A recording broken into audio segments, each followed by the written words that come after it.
Welcome back, everyone, to another episode of the Adventures of FoxFoil. My name is FoxFoil, and I'm so excited to have you here for another episode. We're starting out in front of the project that we worked on in the last episode, which was building this wall around the village.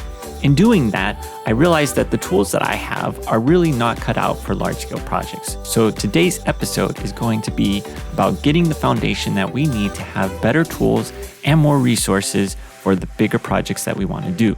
I found this zombie spawner, and this is going to be useful in getting us the experience points that we need in order to get the various enchantments on our armor and on our tools. I dug out the space around the zombie spawner to make sure that we had the most efficient use of the space to get as many zombies as possible.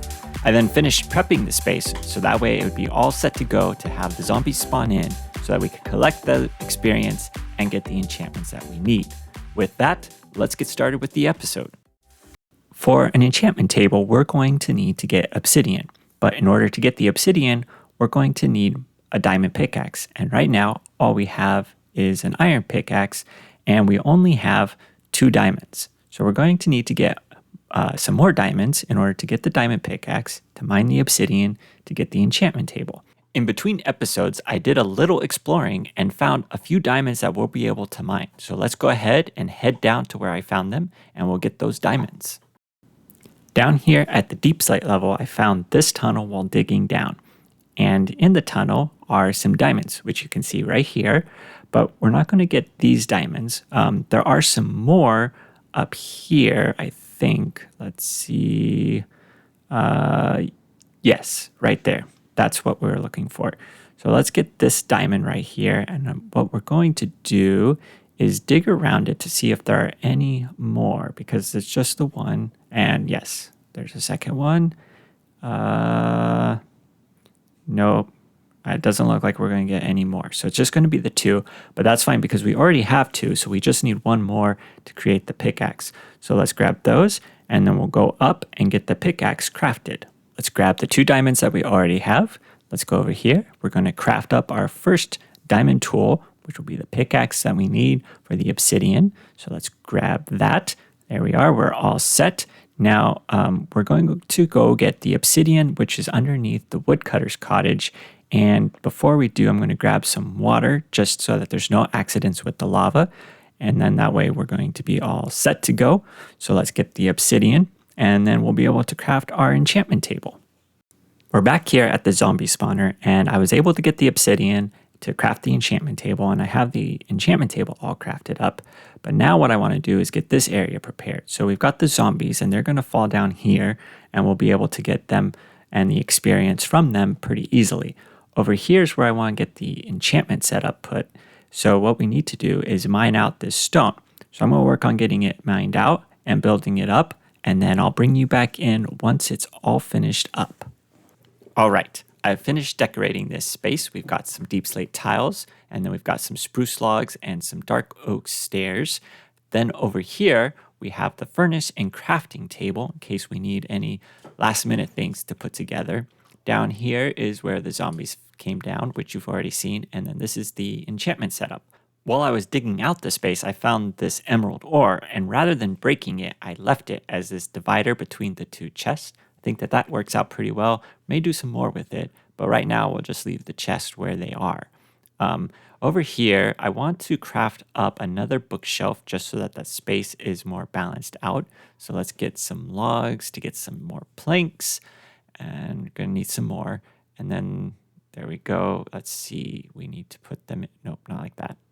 That's the wrong way. Okay. So we put those in, add the books, and then we have our bookshelf to fill in the space. Now this way, it's going to be balanced out. So it's nice and even on both sides. And then I want to take the grindstone, which we got from the village, and put that right there. So there we are. So now we can easily unenchant things if we get the wrong type of enchantment. But let's see what we can get with the sword. So with a knockback 2, I think that's pretty good, but we might want to try to get something that's going to be more useful for the zombies. So let's see, on the pickaxe we have efficiency 4. It's going to be the same for the diamond pickaxe. And for the other tools, I think it's going to be the same. Yes, it's the same as well. So let's see. because we only have 12. So we want to make sure we get the best. So let's see. Knockback 2. I think we're going to go with that one and see what else we might be able to get. Yeah, so let's try that. And fingers crossed. Okay, so Bane of the Arthropods and Knockback 2. That's not exactly what we need for this particular spawner. So let's go ahead and take the enchantments off and let's try again. Let's see, what do we get? Sharpness 4. Okay, I would have preferred Smite, but Sharpness 4 is going to be pretty good for now. We can use that. Unfortunately, that's all we got. So let's check it out, see how it works. That actually works pretty well. And if we can get a few more experience points, that's pretty good. We'll be able to do more enchantments. So let's get the last of the zombies here. A few more. I think that should be good for now. And then let's see what else we can get on the iron pickaxe. What I'm really hoping for is Fortune 3, but this is Silk Touch. All right.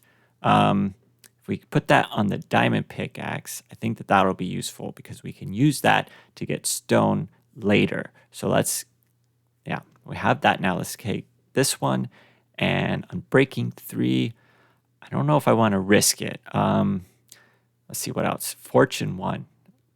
I might just put that on there so that way we can use it for the time being because it's just an iron pickaxe, and then we can always take the enchantment off later if we want to. But before we head out to use it, let me get just the last of these zombies here real quick. Get a few more points. There we go. All right, so I need to get more lapis because right now we just have 2, and we have a few more enchantments that I want to get because I really want to get Fortune 3 so that we can get the most when we go mining. So I'm going to work on that, and then I'll bring you back in once we have it. After a little while of going through the different enchantments, I was able to get Protection 4 on all of my armor except for the chest plate, which has Fire Protection 3. And then I got Fortune 3 and Unbreaking 3 on the iron pickaxe. So that's going to be super useful for some mining that we can do because we can get more resources for every ore block that we break. So I think what we need to do now is actually go get some of that mining done. We have everything that we need. We're all set here. So let's go ahead and head out and find out what we can get.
We're back. So I was able to get a number of resources. I went a little bit more exploring in the caves, as you saw, and I got quite a bit more redstone, got some more gold, and then enough lapis that we should be all set for the enchantments that we want to be able to do.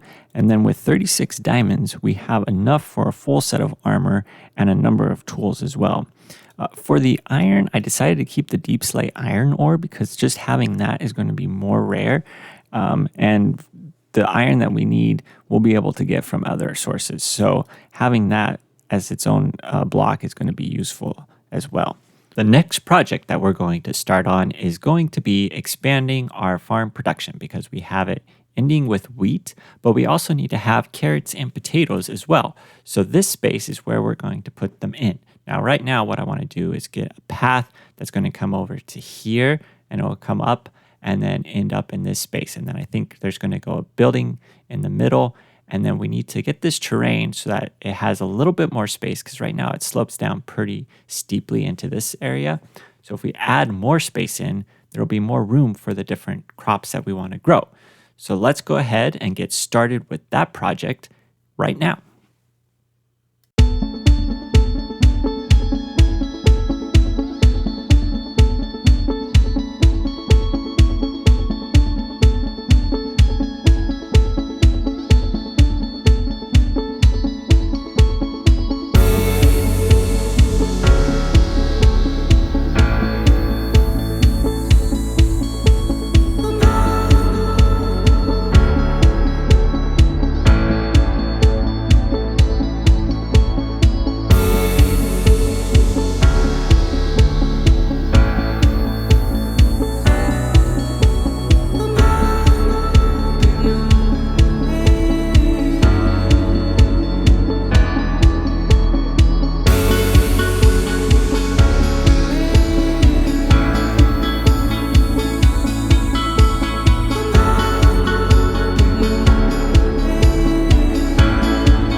Wow, after all of that farming, we have it all finished in, and these fields are looking very nice.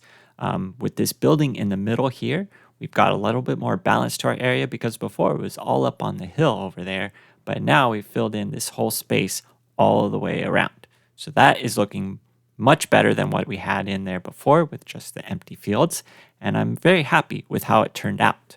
The final project that I want to work on before the end of today's episode is to get a path between the space that we have over here and our village project that we have going on and started in the last episode. So right now, I've just been using a boat to get back and forth. But now what I want to do is have a path that goes along the riverside over there, and then we're going to put in a bridge that just goes right there. So the path will run along here to the bridge, and then we should be able to walk between our space and the village. So let me get some things together and we'll get started with that project.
There we go. We've got this path all laid out, and it goes over to the bridge and up and then back down and then across the river there.